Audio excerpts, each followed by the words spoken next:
Assalamualaikum warahmatullahi wabarakatuh. Nama saya Sabira Aisyah Putri dengan NIM 07011 282328 052 dengan mata kuliah Kepemimpinan. Di sini saya akan menjelaskan sub-sub bab dari buku Kepemimpinan dan Perilaku Organisasi.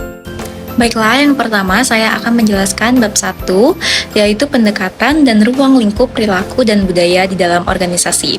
Bab ini memulai pembahasan dengan definisi dan pentingnya memahami perilaku organisasi atau yang disingkat PO sebagai proses mempelajari dan mengelola perilaku manusia di dalam organisasi.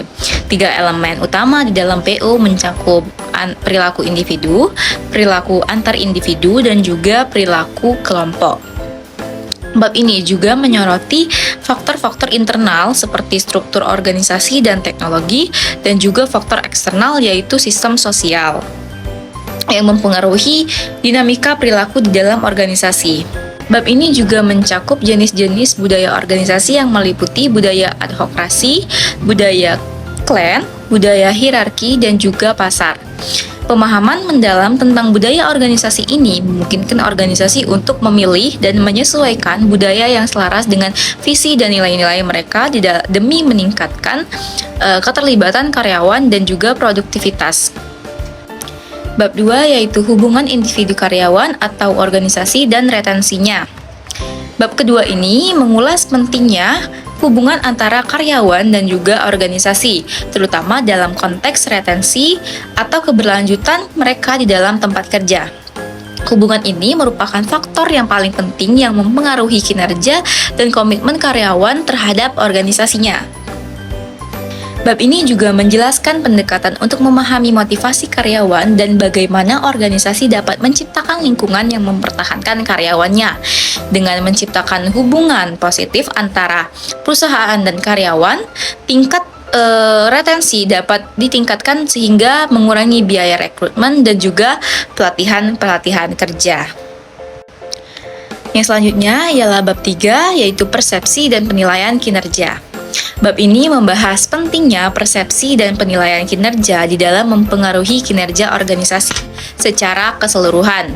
Persepsi adalah proses di mana individu menginterpretasikan dan mengorganisasikan kesan-kesan indera yang membantu mereka memahami lingkungan kerjanya.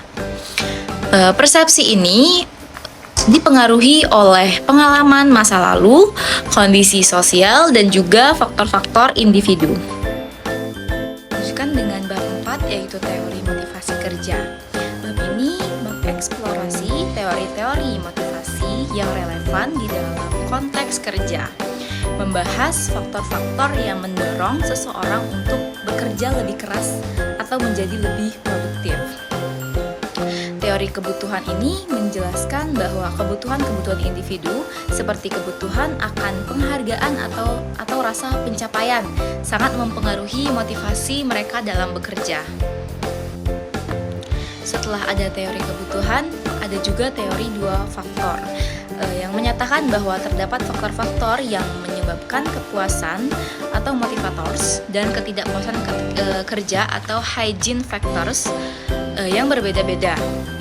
Ada juga selanjutnya teori ekuitas, yaitu menekankan pentingnya keadilan dan perbandingan karyawan terhadap rekan kerja dalam hal penghargaan yang diperoleh. Ada juga teori harapan, yaitu menggambarkan bahwa motivasi karyawan itu ditentukan oleh ekspektasi mereka atas hasil yang diinginkan. Nah, teori-teori ini menunjukkan bahwa faktor motivasi itu sangat beragam, tergantung pada tujuan dan kebutuhan individu. Bab ini juga membahas indikator motivasi kerja serta bagaimana organisasi dapat mengembangkan pendekatan motivasional yang efektif bagi karyawannya. Dilanjutkan dengan bab 5 ialah manajemen partisipatif. Bab ini mengkaji konsep manajemen partisipatif, yaitu gaya manajemen yang melibatkan karyawan di dalam pengambilan keputusan dan perencanaan di dalam organisasi. Partisipasi ini memperkuat keterlibatan karyawan yang memungkinkan mereka untuk berbagi ide kreatif dan inovasi yang dapat mendukung tujuan dari organisasi tersebut. Pengertian manajemen partisipatif ini memberi kesempatan kepada karyawan untuk turut serta dalam pengambilan keputusan sehingga menciptakan rasa memiliki dan tanggung jawab terhadap organisasinya.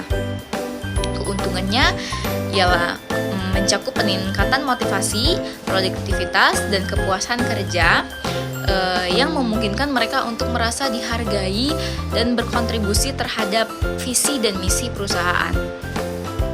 Manajemen partisipatif ini penting dalam membentuk budaya kerja yang adaptif, di mana karyawan dari berbagai tingkat dapat terlibat di dalam mencapai solusi organisasi yang efektif.